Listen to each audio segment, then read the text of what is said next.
할렐루야, 2021년 6월 9일 수요기도회를 주님께 드리십니다. 다 함께 사도신경 하심으로 신앙을 고백하십니다. 전능하사 천지를 만드신 하나님 아버지를 내가 믿사오며 그 외아들 우리 주 예수 그리스도를 믿사오니 이는 성령으로 잉태하사 동정녀 마리아에게 나시고 본디오 빌라도에게 고난을 받으사 십자가에 못 박혀 죽으시고 장사한 지 사흘 만에 죽은 자 가운데서 다시 살아나시며 하늘에 오르사 전능하신 하나님 우편에 앉아 계시다가 그리로서 산자와 죽은 자를 심판하러 오시리라. 성령을 믿사오며 거룩한 공예와 성도가 서로 교통하는 것과 죄를 사하여 주시는 것과 몸이 다시 사는 것과 영원히 사는 것을 믿사옵나이다. 아멘. 이 시간 찬송가 372장과 374장 찬양 드리십니다.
나를 위히 모시고 항상 붙드네 구원하는 사람을 항상 붙드네 나를 붙드네 나를 붙드네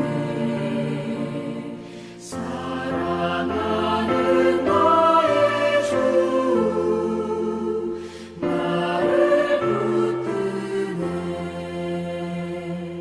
나의 영혼 약할 때 주가 붙드네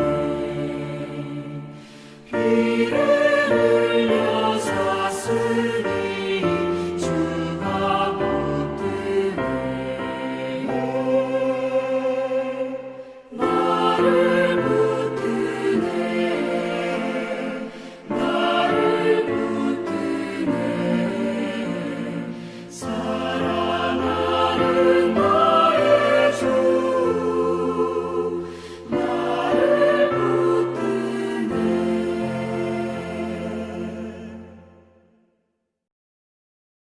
오늘 우리에게 주시는 말씀은 누가복음 4장 16절로부터 19절의 말씀입니다.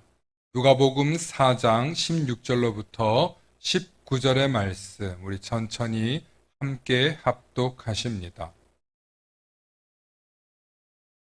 예수께서 그 자라나신 곳 나사렛에 이르사 안식일에 늘 하시던 대로 회당에 들어가사 성경을 읽으려고 서심해 선지자 이사야의 글을 들이거늘 책을 펴서 이렇게 기록된 데를 찾으시니 곧 주의 성령이 내게 임하셨으니 이는 가난한 자에게 복음을 전하게 하시려고 내게 기름을 부으시고 나를 보내사 포로된 자에게 자유를 눈먼 자에게 다시 보게 함을 전파하며 눌린 자를 자유롭게 하고 주의 은혜의 해를 전파하게 하려 하심이라 하였더라.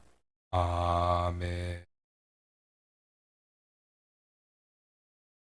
오늘 우리에게 주시는 말씀의 제목은 예수님의 사역의 대상, 예수님 사역의 대상이라는 제목으로 말씀의 은혜 나누고자 합니다.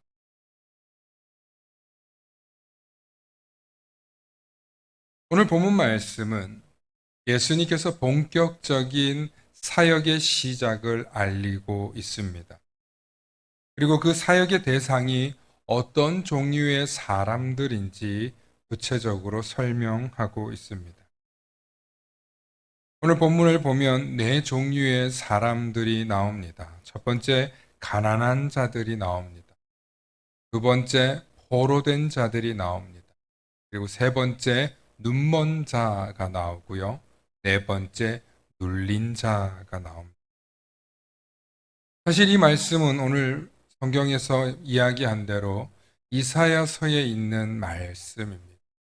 그리고 이사야서에서 기록된 이 말씀은 메시아께서 오시면, 그리스도께서 오시면 이 일을 행하시며 많은 사람들에게 주의 은혜의 해를 선포하는, 즉 해방과 구원의 날이라는 것입니다.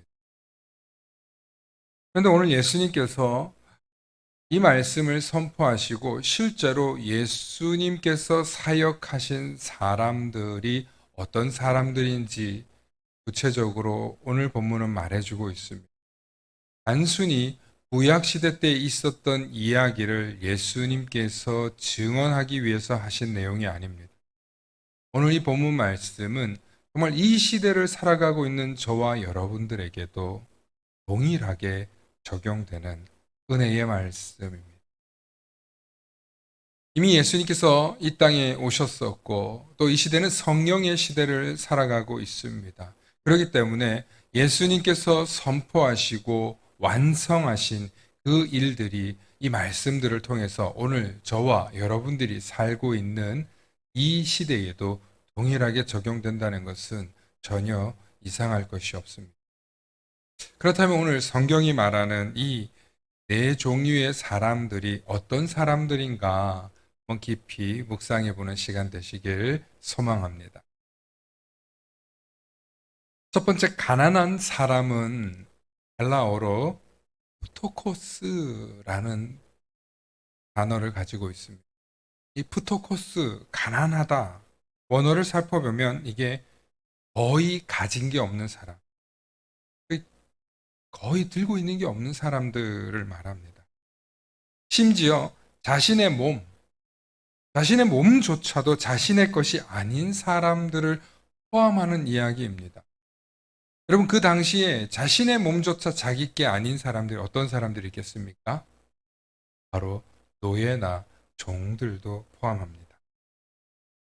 당시 로마 사회에서는 시민이 아닌 성 바깥의 사람들, 즉 왕과 귀족과 시민이 아닌 나머지 사람들이 대부분 이렇게 손에 쥔 것 없는 사람들이라고 볼 수 있습니다. 이들 중에는 이름이 없는 사람도 있었고, 자신의 출신과 출생으로 인해서 노예나 종이나 가장 낮은 하층민에 속하는 사람들이었습니다. 그러니 이런 사람들이 당연히 집이 있었겠습니다. 마음대로 국경을 건너가거나 해외를 넘나드는 일은 불가능했습니다. 왜냐하면 신분이 보장되지 않았기 때문에 그들이 법으로 보호받지 못했을 뿐만 아니라 만약에 새로운 세상에서 살고 싶다면 야반도주 밖에는 방법이 없습니다. 그러나 그것조차도 쉽지 않아서 혹 누군가에게 붙잡히거나 군대나 혹은 악한 이에게 잡히면, 군대 같은 혹은 강도 같은 자들에게 잡히면 죽임을 당하거나 놀이개처럼 가지고 놀림을 당하다가 죽임을 당했습니다. 예수님께서 말씀하신 가난한 사람들이란 말 속에는 우리가 살고 있는 이 세상에서도 가장 하층민에 속하는 사람들이라고 볼 수 있습니다. 계급이 굳이 있다고 한다면 가장 낮은 계층의 사람을 뜻합니다. 그렇다면 오늘 이 시대를 살아가고 있는 저와 여러분들이 사는 이 세상에도 이 푸토코스에 속하는 사람들이 있을까요? 최하층에 속하는 사람들이 과연 있을까요? 집도 없고 신분도 없고 도망치면 누군가의 노예가 되거나 종살이를 하거나 혹은 사람이 그를 가지고 놀다 죽여도 짐승만도 못한 대우를 받아도 처벌조차 당하지 않는 그런 사람들이 있을까요? 제가 설교 시간에 누구라고 지칭하는 것이 옳지 못하기 때문에 혹은 오해를 유발할 수 있기 때문에 가장 대표적인 사람 하나만 여러분들에게 오늘 말씀드려 볼까 합니다. 여러분, 나라를 잃고 나라를 떠나야 되는 사람들이 있습니다. 혹은 국가로부터 버림을 받은 사람들이 있습니다. 이런 사람들을 난민이라고 부릅니다. 나라도 집도 모두 잃고 떠돌아다니는 사람들이 여러분 지금 전 세계에도 수백만 명이 있다고 합니다. 지난 2018년 제주도에 예멘 난민 459명의 문제로 온 나라가 떠들썩했던 적이 있습니다. 특히 그분들이 이슬람이라는 종교인들이기 때문에 보수 기독교계에서 심각하게 반대를 했던 적이 있습니다. 아니, 기독교계뿐만 아니라 제주도민들조차도 싫어했습니다. 그런데 유엔에 속해 있는 대한민국으로서는 일정량의 난민을 받아들이지 않을 수 없었습니다. 결국 받아들였고 사회에 크게 이슈가 된 적이 있습니다. 특히 배우 정우성 씨가 이것은 종교의 문제가 아니라 인류애의 문제라며 호소하고 적극 찬성하여 쓴소리를 들은 적이 있습니다. 성도 여러분, 특히 기독교인인 우리는 이 문제를 어떻게 받아들여야 할까요? 저는 만약에 예수님이시라면 이 난민들을 혹은 이 이방인들을 어떻게 하셨을까? 예수님께서 종교적인 이유로 받지 않으셨을까? 하고 생각하는데 단번에 떠오른 사람이 있었습니다. 바로 마가복음 7장에 나오는 수로보니게 여인이 딸의 귀신을 쫓아달라는 간청이었습니다. 마가복음 7장 27절에 보면 예수께서 이르시되 자녀로 먼저 배불리 먹게 할지니 자녀의 떡을 취하여 개들에게 던짐이 마땅치 아니하니라 하고 예수님께서 거절하십니다. 예수님은 이스라엘 백성들을 위해서 오셨다는 것을 강조하신 것 같습니다.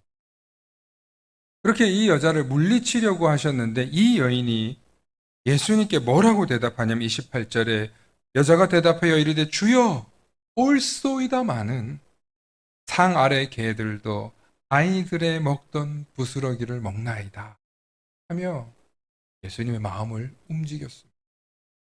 그리고 예수님께서 이 말을 하며 여자를 돌려보내셨는데 돌아가라 귀신이 네 딸에게서 나갔느니라 하고 이 여인의 딸이 고침을 받게 됩니다. 결국에는 예수님께서 그들을 고쳐주셨던 것입니다. 이방인의 문제, 이방인 종교인들의 문제를 쉽게 보자는 것은 아닙니다. 하지만 가난한 이웃, 특별히 프토코스인들에 대해서는 관대함을 보여주시는 예수님을 우리는 바라볼 필요가 있습니다. 그리고 예수님께서는 가난한 자들에게 복음을 전하셔야 한다고 말씀하셨습니다. 특별히 수로보니게 여인에게 행하신 예수님의 관대함은 단순히 귀신을 쫓으신 것이 아닙니다. 단순한 병 고침이 아닙니다. 그들이 가장 필요로 하는 것을 해결해 주셨습니다.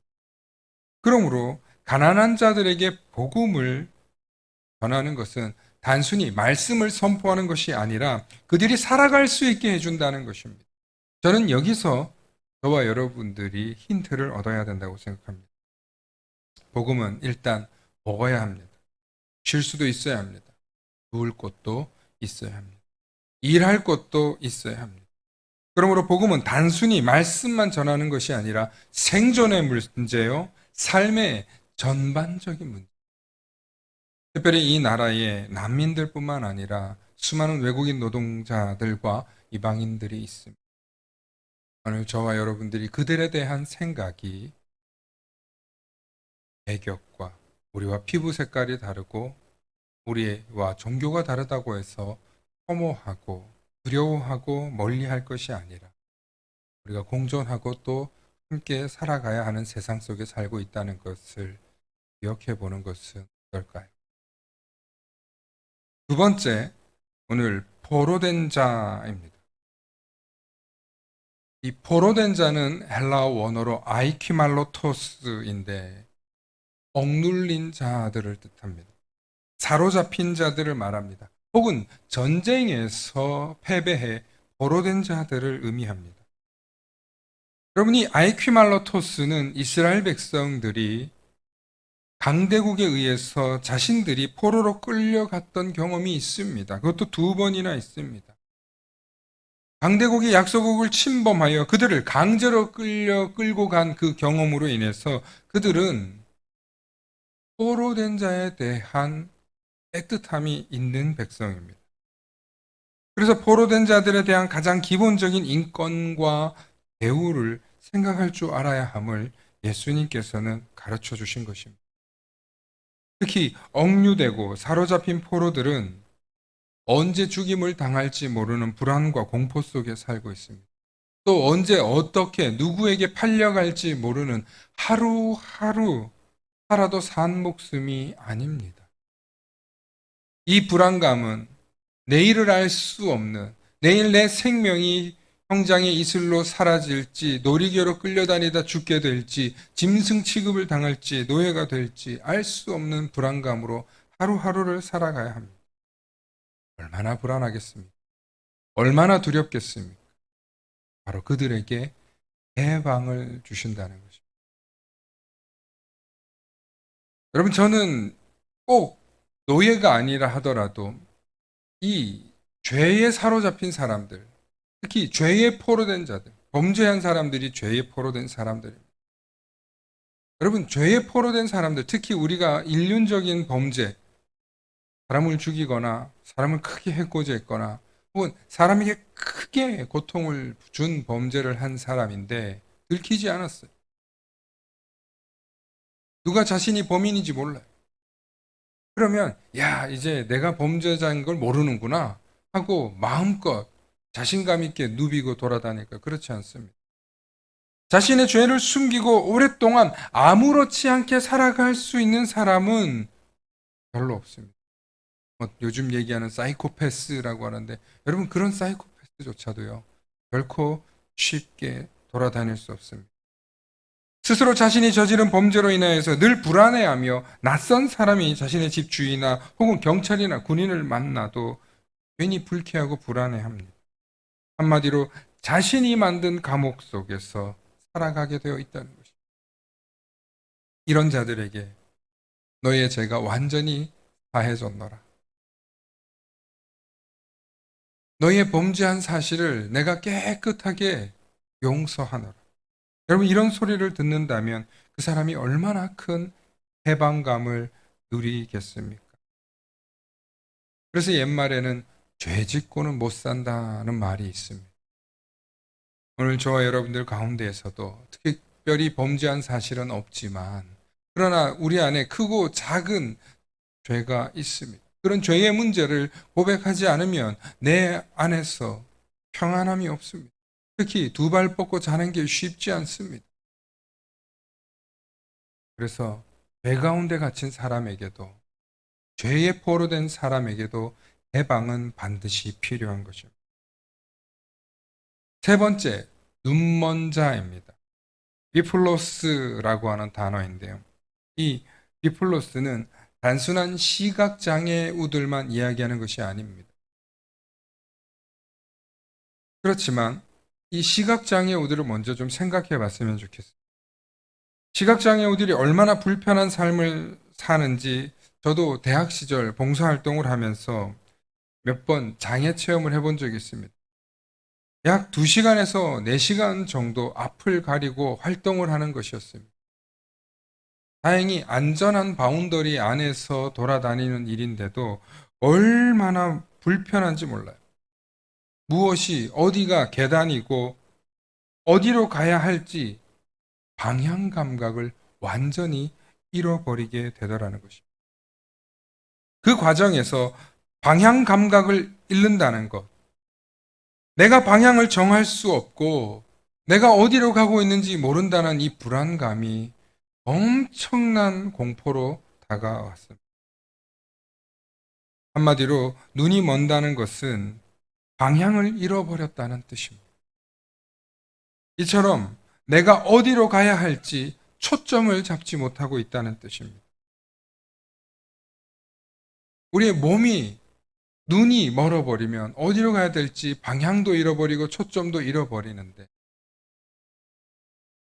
만약에 사람의 마음이, 사람의 생각이, 사람의 정신이 다른 곳에 팔려 눈이 멀어버린다면, 우리 그런 말이 있지 않습니까? 돈의 눈이 멀어 그런 잘못을 저질렀다. 혹은 탐욕의 눈이 멀어 사람이 사람으로 보이지 않았던 것 같다. 여러분, 사람이 해야 할 말과 행동에 기준이 있습니다. 인륜의 죄를 저지러서는 안 된다고 우리가 배우지 않습니까? 천륜을 저버리는 짓을 해서는 안 된다고 하지 않습니까? 그런데 사람이 눈이 멀면, 돈에 탐욕에 눈이 멀면 자기 형제도 자기 부모도 눈에 보이지 않는 거예요. 그 생명을 빼앗아서 내 이익과 내가 도박할 돈을 위해서, 내가 사업을 위해서 부모의 생명까지도 앗아가면서, 친구와 형제의 생명까지 앗아가면서 돈을 챙기기 위해서, 내 탐욕을 챙기기 위해서 범죄를 저지른다는 것입니다. 한마디로 인간이 어떻게 살아야 할지 그 기준을 잃어버린 것과 같습니다.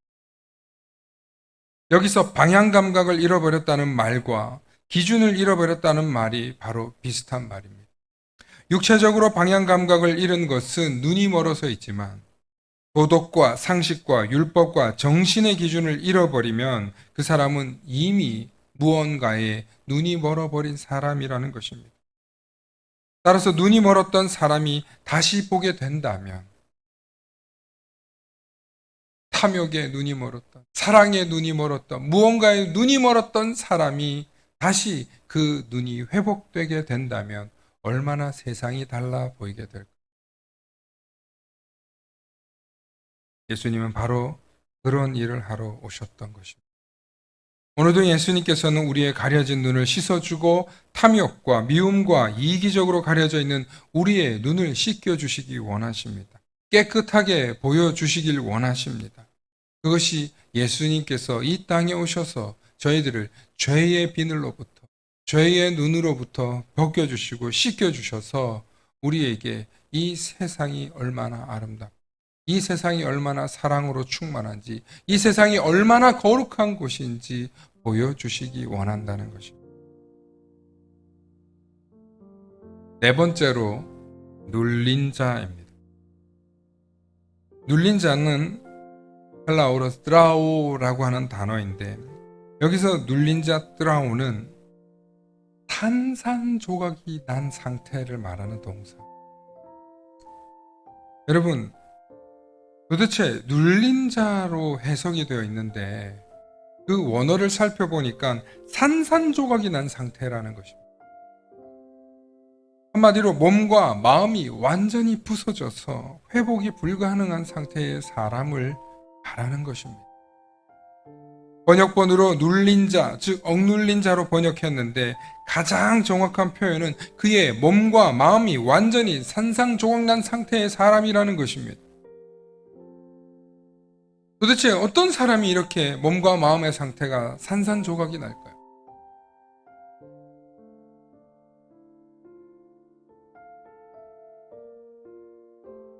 드라마나 영화를 보면 심각하고 끔찍한 범죄를 저지르는 상대 역들이 꼭 있습니다. 그리고 주인공들은 그 범죄자들을 소탕하거나 잡아들이는 이야기를 하죠. 최근 드라마나 영화를 보면 너무 심각하게 우리 사회에 악하고 교만하고 그리고 인간의 탈을 쓰고 저런 짓을 할 수 있나 하는 인간들이, 무자비한 인간들이 있습니다. 그런 사람들에게 시달리고 고통당하고 끔찍한 범죄를, 악한 일을 당한 사람들이, 이런 분들이 다시 일어서질 못하는 거예요. 정상인으로 돌아가지 못하는 거예요. 과거에 따뜻하고 사랑이 많고 친절하고 밝은 사람이 어느새 우울증에 걸리고 심각한 상태가 되고 그의 모든 상태가 장애가 되어지는 거예요. 여러분, 산산조각이 난 상태의 사람이 바로 이런 사람들 아닐까? 또한 태어날 때부터 장애를 갖고 태어나시는 분들이 이런 가운데 이런 분들이 많이 있습니다. 아무리 내가 정상인처럼 살고 싶어도 세상의 편견과 세상의 부정적인 눈으로 내가 도저히 일어날 수 없는 거예요. 그래서 자신의 장애 때문에 하나님을 원망하고 사람들을 피하는 분들이 있어요. 너무 안타까워요. 그런데 바로 이런 분들에게 유일한 소망이 예수님이시라는 거예요. 산상조각 나서 완전히 깨어진 상태의 사람에게 소망을 주실 수 있는 분, 생명을 불어넣어 줄 수 있는 분, 내가 사람답게 대접받을 수 있구나. 아니, 내가 나같이 장애를 갖고 있고 나같이 정상으로 돌아갈 수 없는 사람도 하나님이 사랑하시는구나. 내가 하나님의 자녀구나. 나를 그 예수님이 사랑하신대. 그 놀라운 사실이 믿어질 때 그 생명이 살아나는 거예요. 여러분, 우리 주변에 눌린 사람들이 얼마나 많이 있습니까? 여러분, 우리 주변에 얼마나 많은 사람들이 아파하고 고통당하고 있는지 모릅니다. 구구절절 그분들을 다 나열하고 얘기할 수가 없어요. 그분들을 아무리 찾아가도 치유하기가 너무 어려워. 그런데 그분들에게 예수님이 찾아가시, 예수님이 만나주시면 예수님이 나의 유일한 구원이요 생명이요 길이요 진리요를 알게 되면 그 산산조각난 상태의 사람도 소망을 품게 되더라는 거예요. 할렐루야. 이것이 예수님의 사역입니다. 이것이 예수님이 우리의 구원자이신 이유입니다. 이것이 예수님이 사역하시고 살리고자 하는 사람들인 것입니다. 그러므로 오늘 저와 여러분들, 아니 이 세상에 존재하는 모든 사람들은 이 네 종류의 사람 속에 속해 있다는 거예요.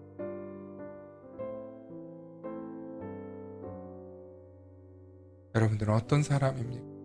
아니 여러분들은 어떤 사람이었습니까? 가난한 자였습니까? 포로된 자였습니까? 눌린 자였습니까? 아니면 갇힌 자였습니까?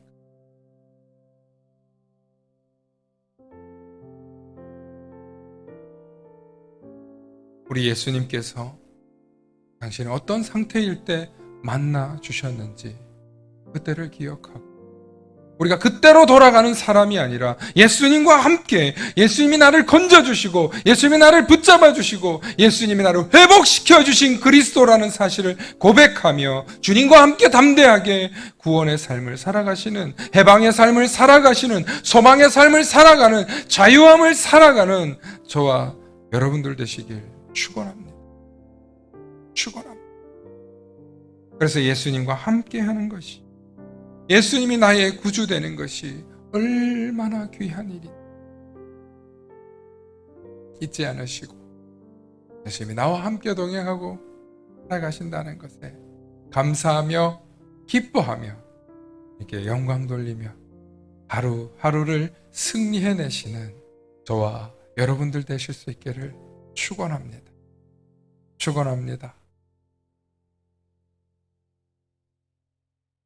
이 시간 찬송가 442장 찬양하시고 주기도 하신 후에 모든 기도회를 마칩니다.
다 함께 주기도 하십니다. 하늘에 계신 우리 아버지여, 이름이 거룩히 여김을 받으시오며 나라가 임하옵시며 뜻이 하늘에서 이루어진 것 같이 땅에서도 이루어지이다. 오늘 우리에게 일용할 양식을 주시옵고 우리가 우리에게 죄 지은 자를 사하여 준 것 같이 우리 죄를 사하여 주시옵고 우리를 시험에 들게 하지 마시옵고 다만 악에서 구하옵소서. 나라와 권세와 영광이 아버지께 영원히 있사옵나이다. 아멘.